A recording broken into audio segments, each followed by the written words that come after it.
हरतालिका व्रत 2025. हरतालिका व्रत कोणी करावे? हरतालिका व्रताचे महत्त्व काय आहे? नियम काय आहेत? हरतालिका व्रत 2025 मध्ये कधी आहे? शुभ मुहूर्त काय आहे? हरतालिका व्रताच्या पूजेचं साहित्य काय आहे?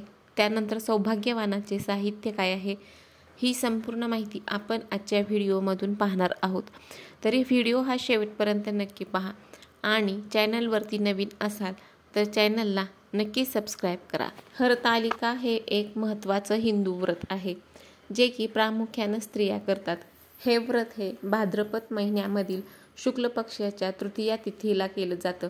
या दिवशी विवाहित महिला आपल्या पतीच्या दीर्घायुष्यासाठी आणि कुमारिका चांगला वर मिळावा यासाठी हा उपवास करतात आणि भगवान शिव आणि माता पार्वती यांची पूजा केली जाते. हरतालिका व्रताचे महत्त्व काय आहे? विवाहित महिला ह्या हरतालिका व्रत करून आपल्या पतीला उत्तम आरोग्य आणि दीर्घायुष्य मिळावं याच्यासाठी ही प्रार्थना करतात.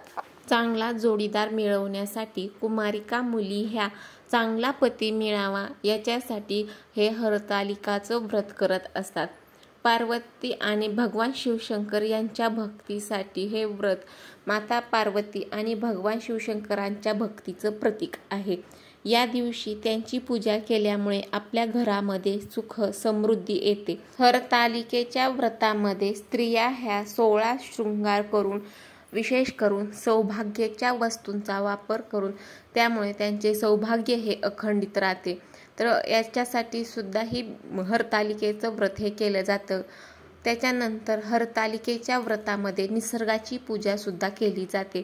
केळीचे खांब, तोरण आणि इतर नैसर्गिक वस्तूंचा वापर करून पूजेचं जे स्थळ आहे ते सजवलं जातं आणि ज्याच्यामुळे पर्यावरणाचं महत्त्व सुद्धा अधिक वाढलं जातं. यावर्षी 2025 मध्ये हरतालिकेचं व्रत हे 26 ऑगस्ट 2025 रोजी साजरी केली जाणार आहे. तृतीया तिथी समाप्त ही 26 ऑगस्ट दुपारी 1:54 आहे. तर त्याच्यामुळे हरतालिकेचं व्रत हे 26 ऑगस्ट रोजी हरतालिका साजरी केली जाणार आहे. हरतालिका व्रताचे काही नियम आहेत तर ते नियम पाळणं सुद्धा गरजेचं आहे. तर हरतालिका व्रताचे नियम काय आहेत? तर हरतालिका व्रताचा पहिला नियम हा आहे की निर्जल उपवास. हरतालिकेच्या दिवशी सकाळी सूर्योदयापासून दुसऱ्या दिवसाच्या सूर्योदयापर्यंत पाणीही पिलं जात नाही. निर्जल उपवास केला जातो. त्यानंतर हरतालिकेच्या पूजेसाठी योग्य ती जागा स्वच्छ करून तिथे चौरंग, पाट हा ठेवायचा आहे.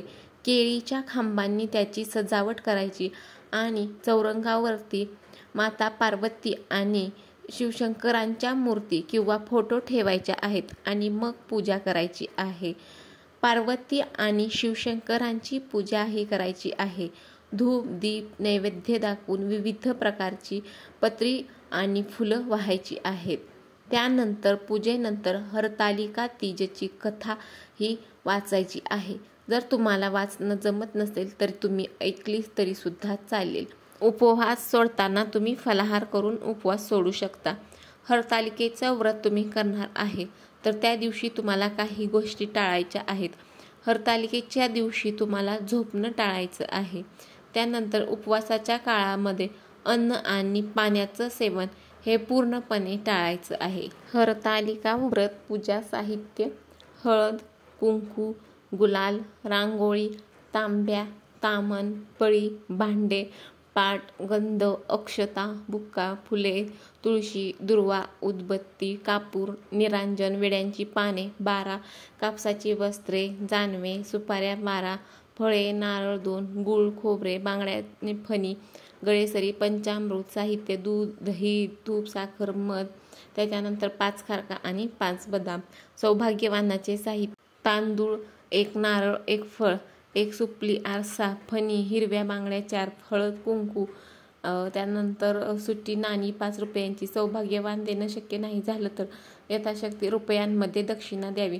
आणि हरतालिके पूजेमधील पत्री अशोकांची पानं, आवळीची पानं, दुर्वांकुर पत्र, कण्हेरीची पानं, कदंबाची पानं, धोत्रेची पाने, आघाडीची पाने, सर्व प्रकारची पत्री आणि बेलाची पाने. हरतालिका पूजेसाठी फुलं तर चाफ्याची फुलं, केवडा, कण्हेरीचं फूल, बकुळीचं फूल आणि धोत्र्याची फुलं.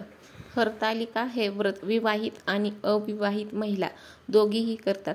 विवाहित महिला ह्या पतीच्या दीर्घायुष्यासाठी आणि अविवाहित मुली ह्या चांगला पती किंवा चांगला वर मिळावा याच्यासाठी ही पूजा करतात.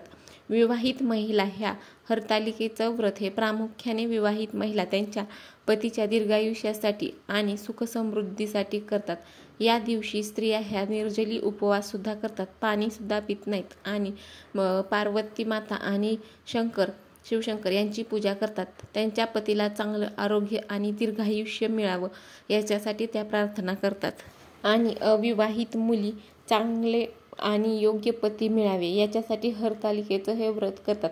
आणि देवी पार्वतीप्रमाणेच एक चांगला जोडीदार मिळावा याच्यासाठी सुद्धा ही पूजा करतात. व्हिडिओमधील माहिती जर का तुम्हाला आवडली असेल तर नक्की लाईक, शेअर आणि सबस्क्राईब करायला विसरू नका. श्री स्वामी समर्थ.